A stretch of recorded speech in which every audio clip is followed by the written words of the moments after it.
ရာဇဝတ်ကိုင်းတစ်ခုကိုစောင့်ကြည့်ဖို့အတွက်ရဲအဖွဲ့ဟာအဲ့ဒီကိုင်းရဲ့မျက်စောင်းထိုးလမ်းတစ်ဖက်တစ်ချက်မှာကြက်ကြော်ဆိုင်တစ်ဆိုင်ဖွင့်လိုက်ပါတယ်။ဒါပေမဲ့သူတို့ကြော်တဲ့ကြက်ကြော်ကအရန်အရသာဆိုးလွန်းတာကြောင့်ဘယ်သူမှလာမစားကြပါဘူး။ဒါနဲ့ပဲအဖွဲ့ခေါင်းဆောင်ကလှုပ်ဝက်ချက်ပြုံးကြီးတစ်ခုကိုဝယ်ယူပြီးအဖွဲ့သားတွေကိုပြန်ခိုင်းလိုက်ရမှာတော့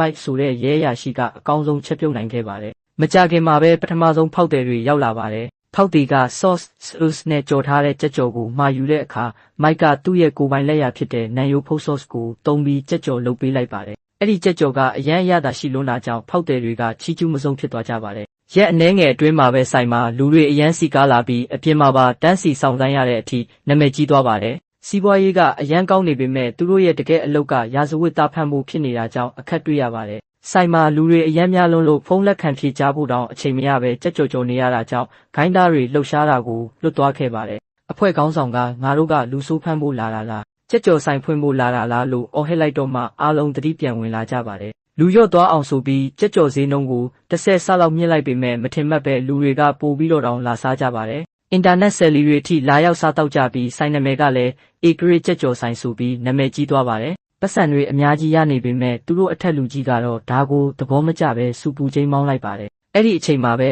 အဲ့ဒီလူဆိုးကိုင်းစီကနေကြက်ကြော်ပို့ခိုင်းတဲ့ဖုံးဝင်လာပါတယ်။ဒါဟာသူတို့အတွက်အခွင့်အရေးကောင်းပါပဲ။ဒါပေမဲ့သူတို့သွားပို့တဲ့အခါမှာတော့အဲ့ဒီကိုင်းကတခြားနေရာကိုပြောင်းသွားပြီဖြစ်ပြီးတန်ရှင်းရေးဝန်ထမ်းကပဲမှာယူခဲ့တာမှန်းသိလိုက်ရပါတယ်။လာပေါင်းများစွာစောင့်ကြည့်ခဲ့တာတွေအလကားဖြစ်သွားပြီးအဖွဲ့သားအားလုံးလည်းအလုတ်ကနေခိတ္တရနာချင်းခံလိုက်ရပါတယ်။အဲ့ဒီအချိန်မှာစီးပွားရေးသမားတစ်ယောက်ကသူတို့နဲ့အကျိုးတူပူးပေါင်းပြီးဆိုင်ခွဲတွေတိုးချဲ့ဖို့ကမ်းလှမ်းလာပါတယ်။အလုတ်လက်မဲ့ဖြစ်နေတာကြောင့်သူတို့သဘောတူလိုက်ရပါတယ်။ဆိုင်ခွဲတွေဖွင့်လိုက်တဲ့အခါရောင်းအားကောင်းပေမဲ့ဝေဖန်မှုတွေအများများနေတာကြောင့်သူတို့တွားရောက်စုံစမ်းခဲ့ပါတယ်။အဲ့ဒီမှာပဲအဲ့ဒီစီးပွားရေးသမားကကြက်ကြော်ဆိုင်တွေကိုအသုံးချပြီးကြက်ကြော်ဘူးတွေထဲမှာမူရစ်ဆေးဝါးတွေထည့်သွင်းဖြန့်ဖြူးနေတာကိုရဲဗီဇာနဲ့ရိပ်မိသွားကြပါတယ်။သူတို့ဟာလှူဝက်သက်တွေစုဆောင်းပြီးအယောင်းဝယ်လုပ်မဲ့နေရာကိုစီးနင်းခဲ့ပါတယ်။မိုက်ကရဲဩတန်ကိုဖုန်းနဲ့ဖွင့်လိုက်တဲ့အခါလူဆိုးကောင်းတစ်ခုဟာတစ်ဖက်ကတစ္ဆာဖောက်တဲ့အထင်နဲ့အချင်းချင်းပြန်တိုက်ခိုက်ကြပါတော့တယ်။အဲ့ဒီအချိန်မှာအဖွဲ့ခေါင်းဆောင်ဦးဆောင်တဲ့ရဲအဖွဲ့ကဝင်ရောက်စီးနင်းခဲ့ပါတယ်။သူတို့အဖွဲ့မှာဂျူဒိုချန်ပီယံတွေနဲ့မွေထိုင်းကျွမ်းကျင်သူတွေပါဝင်တာကြောင့်